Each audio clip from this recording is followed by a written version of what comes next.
because you guys didn't advance, you just called out the judges. Call out the judges, which, my apologies. I know that was really disrespectful, but at the time, I think we just had so much heart, so much passion for this.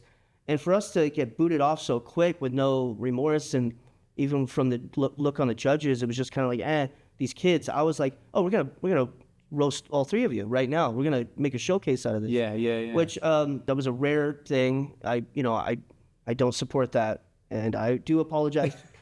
I don't remember the judges, but I apologize to Japan. All right. What's up, everyone? I'm B-boy Ronnie, and welcome to District Talks, a podcast where we're going to be discussing the evolution of breaking with some of my good friends who have made an impact in the worldwide breaking scene.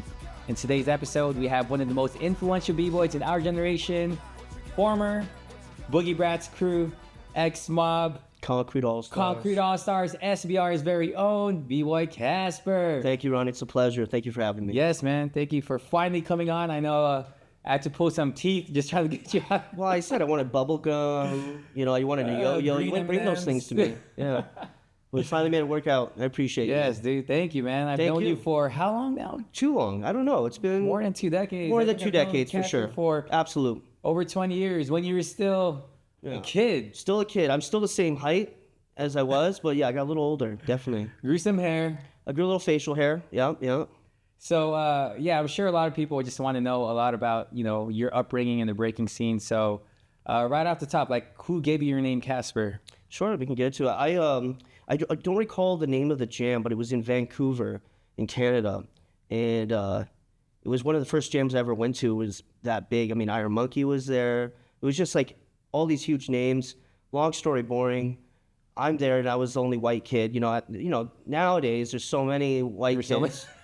But at the time, it was, there was a lot of just like Asians, Puerto Ricans, and blacks, just like everyone in the community. It was just weird to see a little white boy getting down with everybody else. So, I went there, and everyone was like, who is this white boy? And I didn't have a name. And basically, they were calling me Whitey, Güero, Mouse. They were calling me all this stuff, Ghost. And at the end of the day, they just started naming me Casper the whole jam. So basically, the whole event named me Casper. I remember, I think Energetic was there, Iron Monkey was there. It was a trip because I got my shirt signed by Iron Monkey there. I wish I could remember the jam.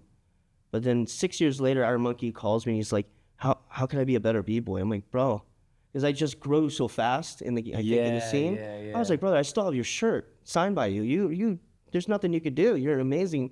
You accomplished so much. This is in Vancouver. It was a trip. Yeah, it was. So this is before you went to the US. Yeah, it was in Vancouver. I was still in Canada. I was still just breaking and dancing, doing different multiple styles of dance there, training. And I would compete on and off, not breaking, but other styles of dance through the US. But that was my first big jam. Yeah, I wish I could remember the name. What year was this? Man, I don't know. I was definitely, I'm 36 now. I was like... Early 2000s. Let's say that. Yeah, early that 2000s. Works. So that's when you started. Yeah. Early 2000s. Sure. And who were your mentors, or who got you into breaking? My mentor, I would say Kujo. Kujo, yeah. Shout out to Kujo. US, how did you guys make that connection? Well, like I said, I was, when I was flying to LA, I was, so I was breaking out there and was mainly watching tapes of Kujo. Okay. And it was such a trip living in LA that you could just meet people like that. I don't know if you remember, what was that place before Juice everyone would go to? It was at a church. It's the one that Marlon from Havoc Coro was. Yeah, I can't recall. Yeah, it's called horrible names. Yeah, I'm so bad, but I know exactly what you're talking about. And I saw Kujo there, and he put me under his wing, and I started to, it was the first mentor I had. Absolutely. Yeah. That's really interesting because the contrast of styles. You would think that after getting trained by Kujo, you'd be doing a lot of and power. Yeah, stacks. And well, I was. I mean, I think I learned my air chair from him. Definitely tumbling. Oh, okay. Yeah. So definitely in the beginning of my career, I was always a style head because I came from different styles of dance. That's true. You were popping. Yeah, I was popping. I was doing jazz, lyrical, hip hop. I was doing that professionally before even breaking. Yeah, and then I think having that rhythm helped me to have style. But when I saw Kujo, I just love his sporadic, no rules kind of vibe, and especially with everyone. When I learned the terminology of b-boyism and b-boying and b-girling, all these people had these kind of like hate or love for him, and because he was doing something so abstract that wasn't part of the system. You know what I mean? You always broke away from that. And I feel like I've tried to do that myself, and I definitely was inspired by Kujo. So definitely shout out to him. Against the norm, and very, very unorthodox. He didn't even consider himself a B-boy. I know. I think he does now. The buffalo, what do you call himself? The Flying buffalo? Yep, flying, yep. Great white. I think it was white. I don't know. I can't remember. So you moved to LA and you started doing all the industry work, or were you already doing that in Canada? So in Canada, I was competing. Just mainly, I was doing just a lot of dance competitions, mainly. So like hip hop competitions. I had like blonde, spiky hair. I was a little kid doing like Michael Jackson. Oh, so before you were even breaking, you were competing in these hip hop international events? It was, yeah. And then I met Teresa Espinoza. Yes. And she saw me and she goes, "You have to move to LA." Wow. And so, I took her class. It was some kind of like workshop class for hip hop. She saw me in the front. She was like, "You have to go to LA." So she helped me go to LA and kind of transition me and introduce me to people where I was like assisting Wade Robinson or dancing with Dave Scott, and dancing in the hip hop community. And then from there, because I was so young and I was just fairly new to this whole dance scene, and I loved finding breaking. I found it through Promenade, and I just saw that there was no rules, no barriers, because I was so used to what I like about breaking with hip hop, and that I did choreography. I love it. I still respect it, but you always have a choreographer or a teacher telling you where to point. So, he points like this, you have to point exactly like them. But when I saw breaking like that and the true freedom of it that I saw in Promenade, kind of blew me away, because I found that there was no rules, that if someone points this way, I can point that way. So if someone looks up, I can look down. It's really about what you bring and your what you bring to the table. There is no wrong, there is no right. It's your approach that makes it right. You know what I mean? Very unpolished. Absolutely. Yeah. So beautiful about breaking. It really inspired me, and from there, still danced in the dance scene, hip hop and whatnot. But then definitely got more involved in breaking. Started dancing with the Air Force crew, doing street shows, and from there I just kept going and kept battling. Yeah. I didn't know this history about you. So in the Promenade, who were the breakers that you saw getting down? I know Mosquito was probably there, right? Oh, definitely Mosquito. Shout out to Mosquito. Shout out to Mosquito. Is Mosquito part of Concrete All Stars too? No, absolutely not. No way. Never. I'm a smart man. No, I love Mosquito. It was mainly Air Force crew, and I know Caesar was there. Psycho was there, and his brother. They were doing the shows in the They were doing the shows, yeah. Oh, shout out to little Caesar, man. Yeah. He's one of my OGs too. Ivan used to, come out once in a while. Yeah, it was good times. So Teresa Espinoza was your connection to the industry, to the industry, and just also just various dancers, which makes a lot of sense. That was the first time I saw you at Debbie Reynolds. Yeah, I told you I was rehearsing with Knucklehead Zoo for Star Search. Teresa Espinoza was there. Yeah, and then you were getting down. I was like, who's this kid breaking? Right. Yeah. Wow, that was over 20 years ago. Yeah, it's a trip, man. And then I saw you on MTV Music Awards, dancing with Puff Daddy. Oh yeah, no Diddy by the way. No Diddy by the way. Nothing happened to me, all right? Let's just get that out. You were popping. You weren't even breaking. I was doing hip hop and popping. Yeah. What year was that, bro? That was I think 2001, maybe. Oh, okay. So that was before. That was actually before I saw you breaking. Yeah, I was doing a lot of hip hop industry stuff, and that was the VMAs in 2001. Wow, bro. And it was like, I think they were introducing Pharrell for the first time, and so it was like Usher, Pharrell, Busta Rhymes, Diddy, and me. Yeah. On stage together, and all the other dancers in the back. That's insane. Yeah, it was a trip. We're gonna have to use that layover for this. Please don't. I don't want anybody to think no, Diddy. No. I was too young to go to the parties. All right. Let's go through your resume of just industry work you've done, because I've seen. Oh man, I don't. Before I met you, I saw like a lot of movies and music videos that you were part of. Yeah. What are some of your favorite ones that you did? I honestly, or embarrassing ones. They're all embarrassing. We're all talk about it here. I'm free to. I'm a. It's I can't really remember, because I know that sounds horrible, but because I was so young and this thing had moved so fast for me, I was constantly doing jobs weekly. Wow. Really? Yeah. So I don't remember it. It's like literally like my wife and I will be watching something, and she's like, "You're in that." I'm like, "Oh, I am." I don't even remember. But yeah, I mean, I've danced with lots of artists. So many people. Yeah. Or the movies. One that sticks out is the scene with Jamie Kennedy in Kickin' It Old Skool. Kickin' Old Skool. Yeah. Oh man, that was so. Jamie Kennedy was infamous for doing all these like satire movies. Malibu's Most Wanted. Malibu's Most Wanted. Yeah. Well, he was funny. I thought he was great, yeah. but We still I talk. know he ridiculed a lot of what we do in our culture, but I thought it was funny. I don't take any of it personal. The thing is, I don't know why anybody would, especially knowing that he's a comedian. It's a comedy movie, but Exactly. it's also a family movie. It's not. It wasn't Daniel Day-Lewis or like a Martin Scorsese film. It was literally a comedy making fun of not so much breaking, but himself. Yeah, you know what I mean? Yeah. That he was the bad, like he was horrible. Like it was like mainly making fun of him and how he didn't know anything anymore because he like woke up in a coma. So, but it was funny because when I did that movie, everyone for like I think a decade would be like, "Was the throw up real?" Because there was a part where I got puked on. I do remember that. I'm like, scene. no, I didn't have a real person puke on me. Well, it's called a movie magic, man. Like I don't know what to say, but that just goes to show that people really believe whatever they see. You know what I mean? It's a trip because people really thought that was real. Things in that movie were real, and I'm like, it's a comedy movie and it's a family movie. It's not. There's like no cussing. Like I don't know. People took it too serious, and I appreciate you did it because I was just having a good time. You know what I mean? That's funny. No, I appreciate seeing any breakers that make it in the industry. That's what was so cool when I saw you in that movie, and some of the artists that you toured with. Who were they? Avril Lavigne, Justin Bieber. I don't know. There's a bunch, man. I'm sure if we just like switch to your I honestly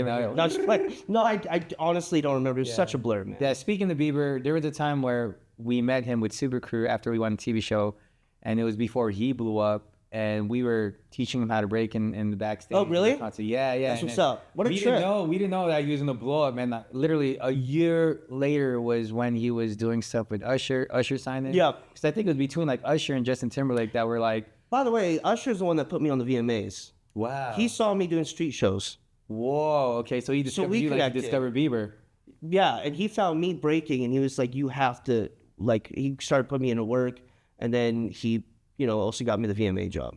Oh my gosh. Okay. Wow. You're really connected. No, but it is a trip, right? That a lot of these artists, you wouldn't think until you meet them that they're huge fans of the B-boy. Chris Brown was one of them. Yeah, I remember seeing Chris Brown. I think I was with Luigi or David. But we're at a dojo, like some practice place. Chris Brown's practicing, and I'm just a bad kid at the time. I'm seeing Chris Brown, I'm like walking with Luigi or whatever, and I'm like, who is this guy? Like, what is he doing here? Like, this guy's whack. And he goes, "Yo, you're Casper, right?" And I'm like, yeah. He's like, "Yo, you're dope, man. Yo, you're so sick. I love your stuff." And as I walk away, I'm like, he's a good guy. Yeah.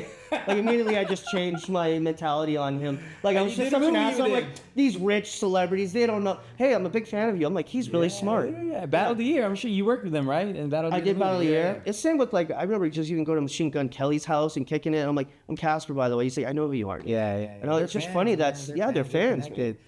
Taboo, Black Eyed Peas, before they even blew up, before Fergie joined the group, they were very underground. They were coming to all the freestyle session events that Chris was throwing. Fred Durst, shout out to Fred Durst. We still connect. We still talk. Joe Coy, obviously. Joe Coy. Like, he just hosted Lords of the Floor. Yeah, that was sick. Lords of the Floor. Yeah, so, dude, a lot of these big celebrities, they kind of grew up in the kind of same industry, but they made it further, obviously, more commercial. Yeah. But there's still, like, this But they grew up on hip-hop. Yeah, exactly. Yeah, so it's still in their veins, for sure. Yeah. So speaking of Bieber, I know Luigi and Kid David, they were on tour with him. Yeah. But you were telling me that in the industry, you guys were working all together, right? Between you, Luigi, and Kid David, you guys started SBR. Yeah, Luigi, David, and I, we were doing a lot of industry work together, and it was funny because I don't know why these grumpy old men in our crews back then, in Boogie Brats and Skill Methods and in Renegades, there was this weird tension of like, if you're in a crew, you can't kind of communicate or connect with other dancers. Definitely not battle with them.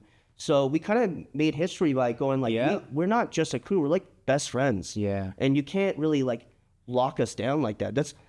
We all got into breaking because of how free and the freedom that the expression that you have. So as soon as you get into a crew and they tell you can't do this, you can't do that, then we're losing sight on why we do this in the first place. Right. Because it's fun.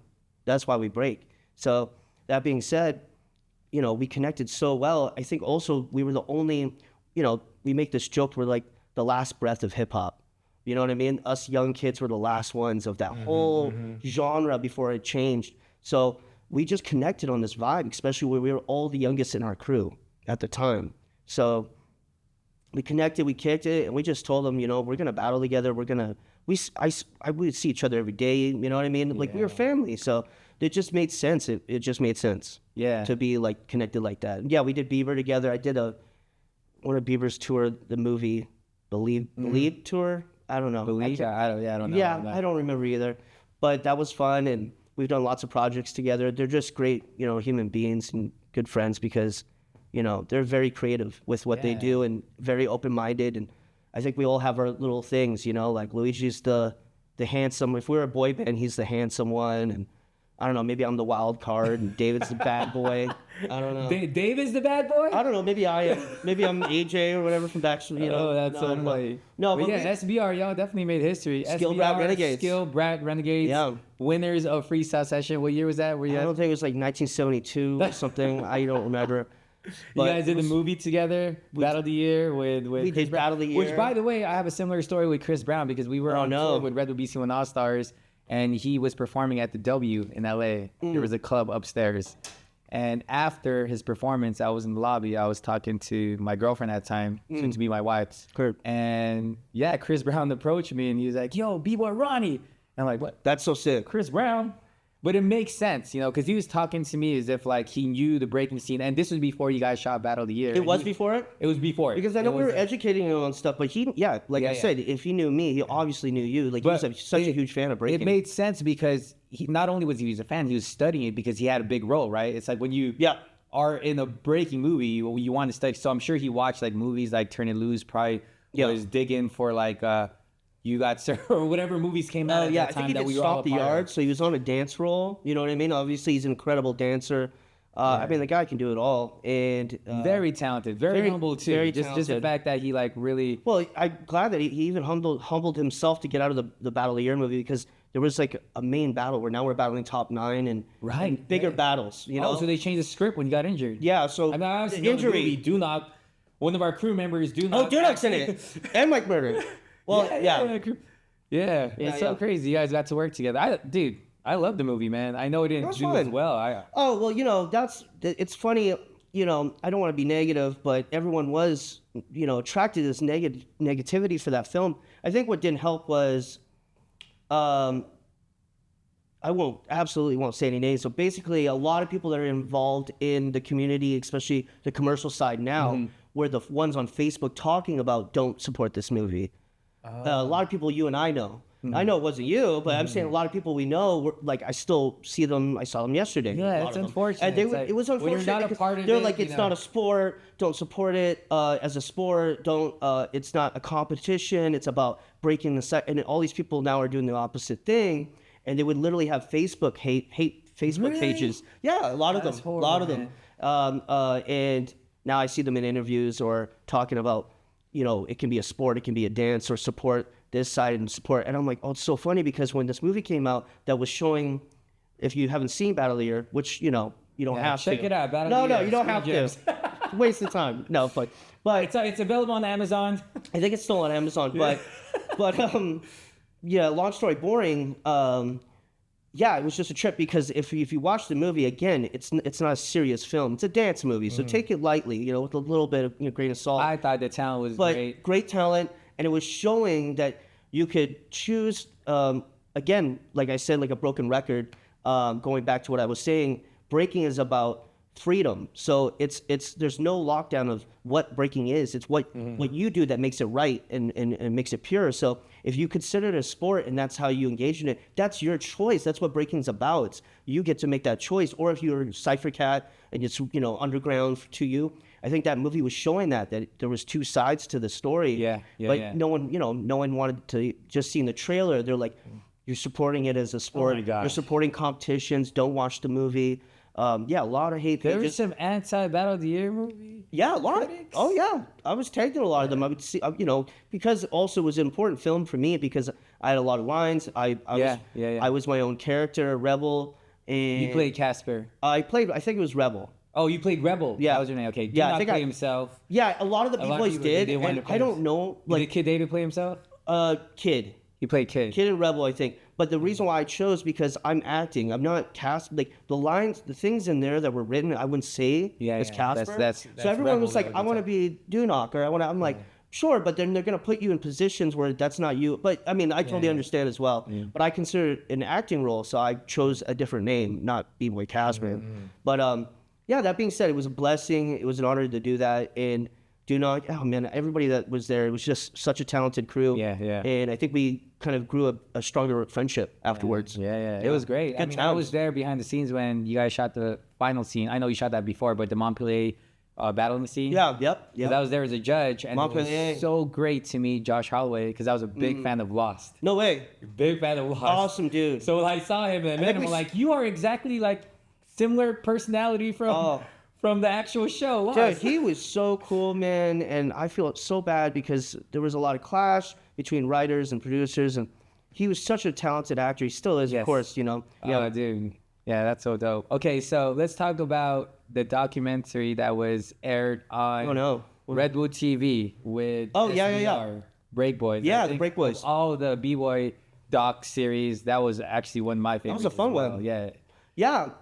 It kind of reminded me of kind of like the skating documentaries. You know what I mean? So what happened was, well, shout out to Mason Rose. Yes. You know, one of the best. He's in town. One of the best. Check it out, by the way. It's on Redwood TV. Type in Break Boys, featuring Casper, Luigi, and Kid David. Yeah, so we obviously, Luigi, David, and I were very inspired, not just from breaking, but skateboarding and surfing and whatnot. Yeah. So, you know, Bones Brigade, they had an amazing documentary that inspired us. A lot of inspiration came from skateboarding and different sides. And we decided to create a tour. And I think it was the first time any B-boys really did this, where we got in a van like skateboarders. Yeah. And we filmed and documented the whole thing. And it was like an SBR fun thing where we just traveled throughout the states and battled and did, you know, workshops. Yeah, you taught at District. You kind of Thank you so much for having us. It was such a blast. So we were going all over the states and we documented the whole thing.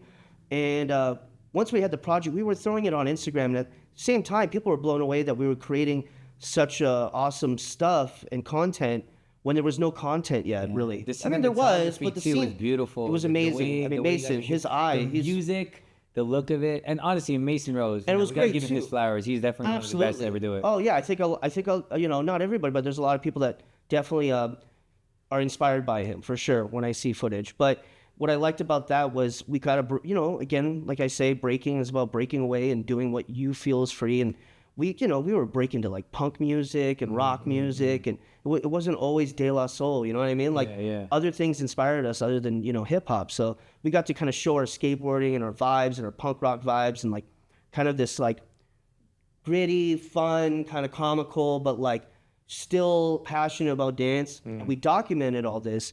We were putting them out virally on Instagram, and then we made a whole feature.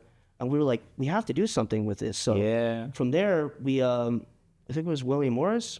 I'm not sure, but we went to a lot of places, and finally Red Bull connected with us. They wanted to do it, and we created the show, and it was a good time. It was a great series, man. One of its kind, for sure. It was a lot of fun. You guys need to do a season 2, maybe bring it back. I mean, run it back. Hey, let's do it. So currently now you're seeing the breaking scene. We're obviously here in Denver. You moved to Denver. Yeah. You went from Canada, LA. Now you're in Denver. Yeah. I've lived so many places. I was in New York with Kay and lived in Italy. Wait, you lived in New York too? So these are things I didn't even know. Well, I don't remember yesterday, so it's You lived in Italy? Yeah, I lived in Italy for a couple of years. I was in the circus with Kujo.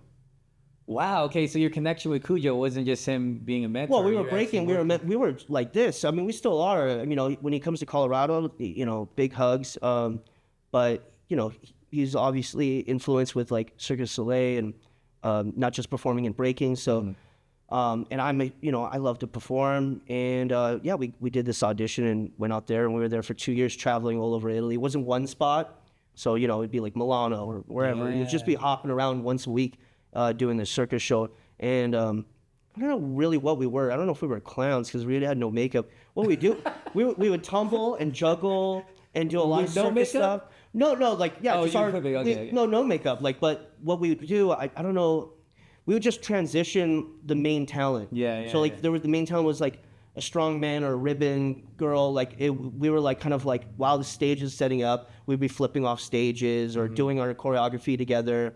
and tumbling or breaking. So breaking was involved in it. It was really fun. It was it was like a Cirque du Soleil show, or It was a Cirque du Soleil. Okay. It was a different company from Tellus, I believe, in Europe, and they did the tour, and it was it was fun. A lot of different artists, huge bands played. It was fun. New York. What were you doing in New York? I was just training. I just, again, going back to me, like, I was this little white boy, and, I always had a passion for dance, and, I remember people introducing me as, like, popping Casper. They'd be like, I'd be hanging out with California, and I love California, till this day, but, like, they'd be like, oh, that's Casper, and I'm like, yeah, I break, and he's like, no, he's a popper. Like, ruin, energetic, like, everyone's like, he's a popper, and I got so fit, I'm like, okay, I'm gonna break. Yeah. Now I'm gonna break. And Did that light a fire under you? Oh, absolutely. I Maybe stopped something to popping right prove, there. right? Then I Wow. transitioned to breaking because I was like, I'm more than just one thing. You can't put me in one box. Yeah. So, because again, like I was doing jazz and lyrical and hip hop, it's like, sure, people saw me popping and they wanted to put me under the wing, animation, Wiggles, like all these great mentors that I've met. But once I had this passion for breaking, because I was still breaking, but I was good at popping. A lot of people introduced me as a popper, so I was like, okay, no more popping. If I have to focus to, let it be known I'm a b-boy, I'm a b-boy. So I think once I was in Boogie Brats and I was training under K-Mel and whatnot, going to the Bronx was absolute. Yeah. I remember seeing El Nino, and I think we won Rock City Anniversary together. But I was meeting El Nino and Little Lean for the first time, and they're little babies, you know what I mean? They're younger than me, so seeing them across the street, they saw a kid like this, and you just see my little white ass come out there like this, and I'm like, and they're like, who is this white boy, dude? Like, they were so harsh on me, but it was fun. Yeah, there's this one battle online that pulled up in my feed a few times. When someone called you out and you were on stage, and That happened a lot, so. Oh wow, really? Oh, dude. So you're getting called out a lot. I feel like. So yeah, let's talk about like when you transitioned from a popper to breaking in the competitive circuit. Sure. Like, what are some of your favorite battles? Well, to answer that, I would like to say, like, I'm not really I don't know why, but I guess people think I'm a competition b-boy. Yeah, I noticed that too, because you got invited to do Red Bull BC1 at one point. I think the first one, a few of them. Yeah, I remember the one Machine went to, but I've never been really a competition b-boy, you know what I mean? I think I was performing on stage so much that I think a lot of other b-boys that I knew were really excited to do this, but for me, the only escape I had was getting off, a 10-hour job on a commercial or on stage with thousands of people already. I want to break. I want to just cipher. That was my element. So, again, to each his own, and I highly respect the competition side. It's so enjoyable to watch, and look at the community we have now because of it. But that being said, I was always a cipher kind of just influenced b-boy. I like to just freestyle with no rules. If I don't like the song, I don't have to go out, have my own vibe. Organic. Thank you. So I would cipher battle, man. But a lot of people thought I did competitions. I rarely did them. The only reason why I did so many near like with SBR is because they made me. I feel like, I just want to break, but they're like, we have to do this competition stuff. So I've done some. It would mainly be friends and crew members that would make me do these competitions, but I think my heart's always been in the cipher. Yeah, but what was great is anytime you would compete, you always created these viral moments. Oh, thank you, because it was like rare for you to battle. I think, if I did like a battle or a judge showcase, it's still just, I have friends going, stop posting this. I'm like, that's not my fault. Dude, they keep posting like one of my rounds, but ciphers were where my heart's at, and I think, again, it's just because of the freedom that I had in the circle. Yeah. Some of the first battles, I remember meeting you for the first time in 2005 at B1 battle in Osaka, Japan. Yeah, you were a kid back then, and you entered this competition with El Nino, correct? Yeah. And you're telling me that because you guys didn't advance, you just called out the judges. Call out the judges, which, my apologies. I know that was really disrespectful, but at the time, we had so much fire in our heart. Of course. And it was a bummer because that was the name of the game. That's how it was back then. I mean, it still is today. I think it still is. Cities. I think I know there was a moment where it was too many people calling out the judges. You know what I mean? And I judge a lot, so I can see both sides. But I think at the time, and I could be wrong, so please, let me know in the comments below. But I think we just had so much heart, so much passion for this, and for us to get booted off so quick with no remorse, and even from the look on the judges, it was just kind of like, these kids. I was like, oh, we're gonna roast all three of you right now. We're gonna make a showcase out of this. Yeah. Which, to be fair, that was a rare thing. I don't support that, and I do apologize I don't remember the judges, but I apologize to Japan. All right. So yeah. All right. So we talked about your industry work, battling. You said you trained under Kujo. You trained under Powan. Wow, Powan. K-Mel. Obviously, everyone knows you as a part of Boogie Brats. Was there anyone else that you kind of grew up watching or trained with that kind of influenced your style? Sure. I mean, it's gonna be cliche to say, but I think I've kind of learned from just watching and adapting to everyone that even you. I consider everyone my teacher.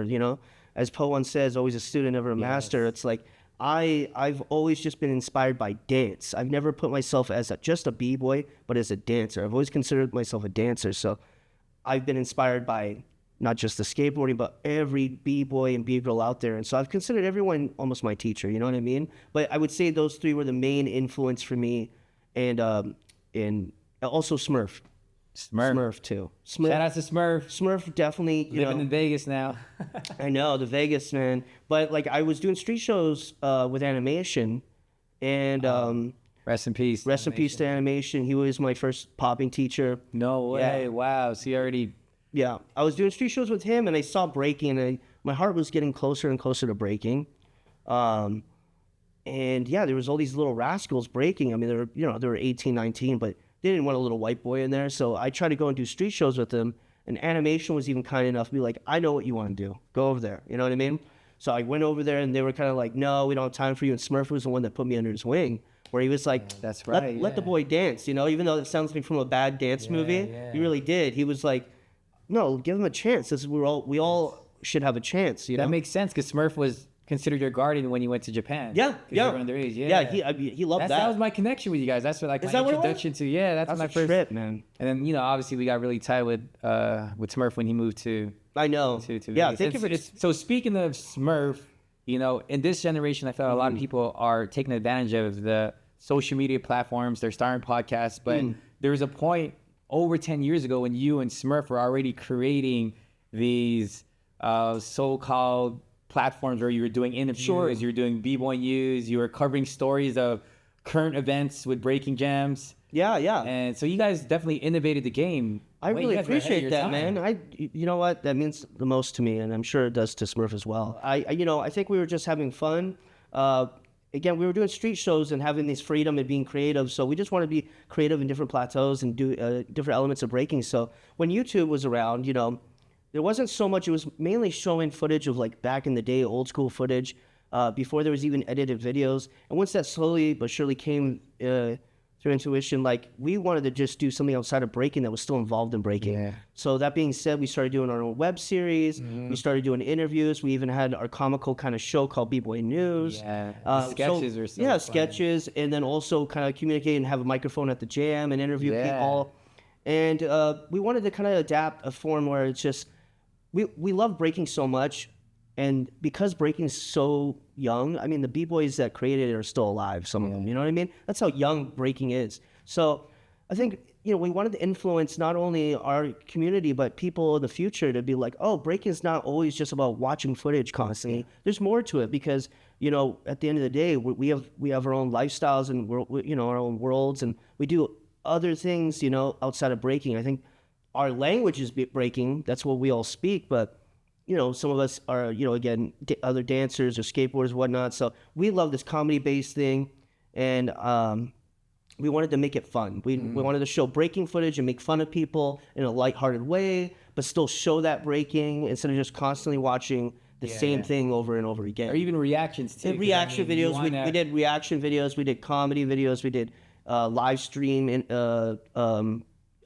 a live stream show. Interviews, whatnot. Yeah, I can go on. And I think it was fun. It was just fun because you guys were using green screen. Yeah.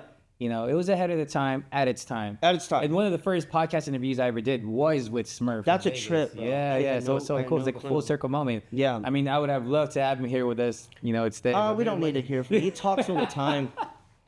But you should, if you want, Spin Theories, his live streams are great. So if you ever have a chance, definitely watch Smurf. He's Definitely. I think he does it weekly. So yeah, shout out to Smurf for sure. So currently you live in Denver. We're here for the Red Bull BC1 National Finals. I know. I just found out like this week. I'm like, oh, this is the finals. You're judging the footwork battle. I am. Is this the first one? No, they've had a few. This is awesome though. I had no clue. I'm kind of out of the world. You know, not by choice. I'm just have my hands in different pockets, so I'm just all over the place. You're lifing, bro. I'm lifing, man, and I just love watching breaking. But the fact that there's a footwork battle in BC1, I'm so stoked to see this. Cool, different categories. Yeah. So with that being said, since we're here in Denver, who are you looking forward to seeing in the battle? If there's anyone that I don't know anybody. See, you didn't say that. I'm sorry. I feel so. I hope no one's mad at me. But is there anyone that you have your eyes on? Anybody?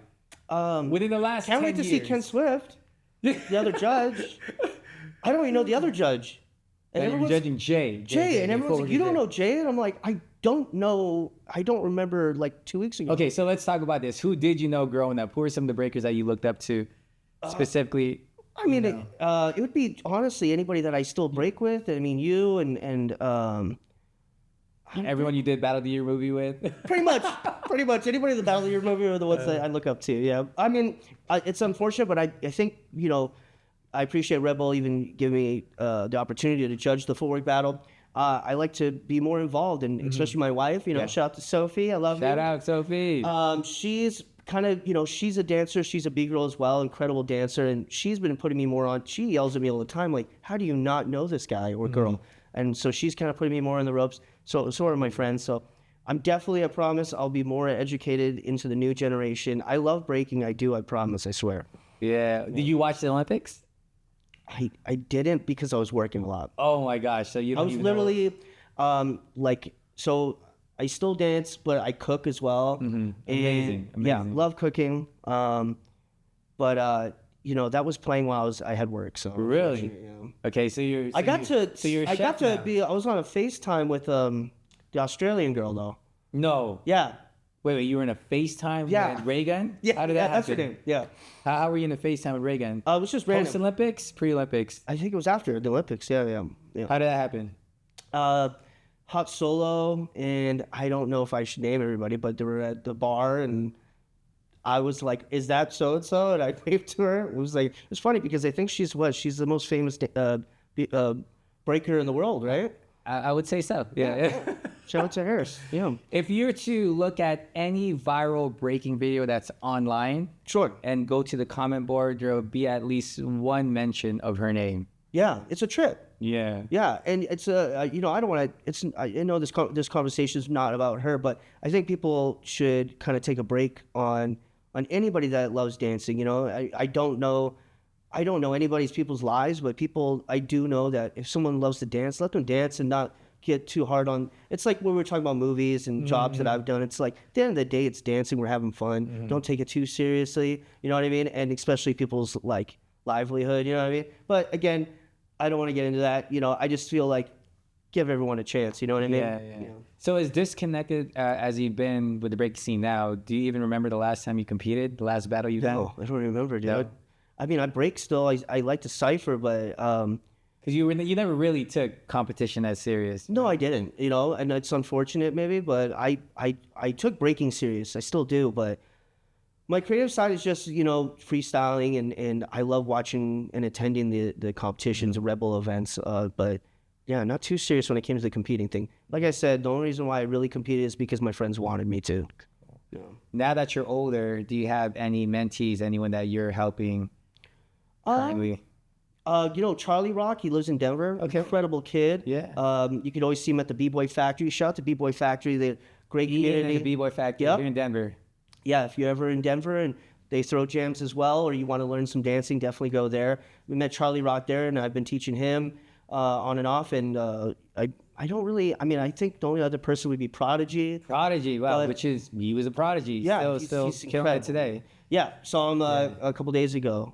Missed that kid. But other than that, man, yeah, it's just mainly myself. I'm still working on myself, man. That's awesome, dude. Yeah. Cool. Any words of advice to this newer generation? I would say just break to create. I think the most important thing that I can say for me, and maybe not for everyone out there, but I think what's important about this dance is that it's always evolving. It's always going to go full circle. So don't focus too much on one side of the breaking. Open your heart and your mind to all sides of breaking. So if you're a cypher cat like me, maybe get more involved in the community of the competition side, and that as well with the competition side. If you're always on stage, maybe get down to the floor and communicate with those people, because breaking is more about, you know, being creative and opening up. And I think a lot of us get locked down with the pressure of competitions or the pressure of being a cypher dancer or these rules. There is no rules, there is no wrong, there is no right. It's what you bring and your approach that makes it right. So I would say break to create, create to learn because that's all we know. I would say put your hands in different pockets. What I mean is, if you love this dance and you appreciate this dance and respect this dance, I would say try and study different styles of dance, whether it's ballet or tap or you know, hip hop choreography or any of those side of things are only going to help you and your elements of breaking. So that being said, just keep dancing, keep having fun, because that's what it's about. I love that. We'll leave it at that. Thank you so much, Casper. Peace. Thank you, boss. Appreciate you, bro. Appreciate it. Big love, big love. Peace, y'all. Thank y'all for tuning in to District Talks. Don't forget to subscribe to our YouTube channel at District Arts, and don't forget to follow us wherever you listen to podcasts. Peace. But you and Right Rocks always made me inspired. Right Rocks. Inspired. I always call him Right Rocks. He hates it. We